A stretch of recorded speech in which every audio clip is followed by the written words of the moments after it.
ప్రార్థించువో మా మరియా, పరదేశులం ఈ భూమిలో.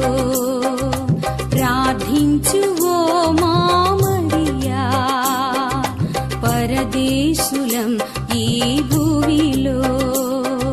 వ్యాధులు బాధలతో ఉన్న మాకై తనయుని చూచి ప్రార్థించమా అమ్మ.